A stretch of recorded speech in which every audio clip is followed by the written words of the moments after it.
はい。In any public spaces, there will be groups of people having face-to-face conversations. These conversations are not perceived as annoying. No one is suggesting that there should be railway carriages where people are not allowed to speak to one another. Logically, the sound energy created by two people conversing face-to-face should be twice that created by one person conversing with an unheard partner on their mobile phone. The latter appears to be more annoying. There are a number of possible explanations for this puzzle. One is that the content or the volume of the conversation tends to be more annoying in some mobile phone conversations because of the way that people choose to use their mobile phones. Some people may speak very loudly, or they may have chosen louder and intrusive ringtones. Excessive loudness is a major cause of annoyance for all sorts of sounds. It is possible that people's perception are clouded by just one note about the expense of intrusive mobile phone use, or reflect media concerns over new technology. Another possible factor is the novelty of the mobile phone technology. People are used to others having face-to-face conversation in public spaces and have learned to ignore them.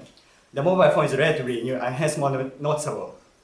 In the United Kingdom, almost 70% of households now own at least one mobile phone. However, such widespread usage is still relatively new. 有機能 The internet is very much like television in that it takes time away from other pursuits, provides entertainment and information, but in no way can compare with the warm, personal experience of reading a good book. This is not the only reason why the internet will never replace books, for books provide a sufficient knowledge of a subject that sitting in front of a computer monitor cannot provide. We can transfer text from an internet source, but the artistic quality of sheets of transfer text leaves much to be desired. A well-designed book makes the reading experience important. The book is still the most compact and economical means of conveying a lot of knowledge in a convenient package, and this is what makes it popular. The idea that one can carry in one's pocket a play by Shakespeare, a novel by Charles Dickens, or the Bible in a small book with a stiff paper cover is incredible. We take such uncommon convenience for granted, not realizing that the book itself has undergone quite an evolution since the production of the Gutenberg Bible in 1455 and Shakespeare's Book of Plays in 1623. People today are worried about food safety. As a result, the popularity of organic farming of fruits and vegetables is increasing. But what exactly does organic farming mean? It is probably easier to explain what organic farming is not. Organic farming does not use pesticides or fertilizers. Instead, this style of farming uses traditional method to protect plants and help them grow. So, organic agricultural products are thought to be generally safer than non-organic ones. In the United States, about 2% of all food is grown using organic method. The US government officially licensed farms of organic with the personal examination. Presently, there are about 10,000 licensed farmers in the US, and this number is growing by about 20% a year. In addition to food safety, another reason for the popularity of organic fruits and vegetables is that they taste better. This is why many restaurants order by organic products. A lot of people think organic farming is not competitive compared to other methods because they cannot grow the same quantity of food. However, new research has shown that organic farming only grows on average about 5% less than non-organic method.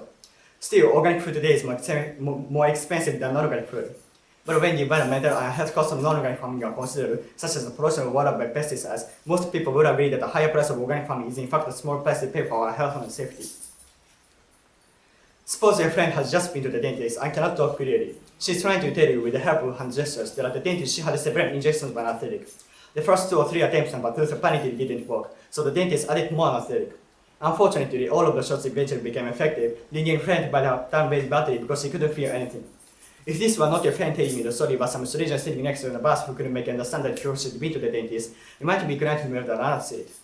This simple example should be enough to show that when there is a problem, understand the words that are said, whether because of temporary or permanent speech difficulties on the part of the speaker, or because of a lack of ability to understand words on the part of the hearer, other indicators of being assume a very great importance. Children in their first year or so are often in a situation akin to the poor dental patient. They may want often desperately to communicate something but often cannot. However, that does not deter them from making the effort, as their follower seems to be a natural desire to communicate. Neither does it mean that we cannot understand the message to try to send until they are using adult words. We use their actions, gestures, and tone of voice to interpret, or at least make a good guess at meanings, just as we do with the dental patient. As children gradually add words and phrases to their communicative repertoire, the problem of insufficient understanding diminishes. But for much of the first two or 3 years of a child's life, conversations are crucially dependent upon those less important things, which in adult conversations usually only provide adequate context, facial expressions, hand gestures, objects, and people in the vicinity. またはい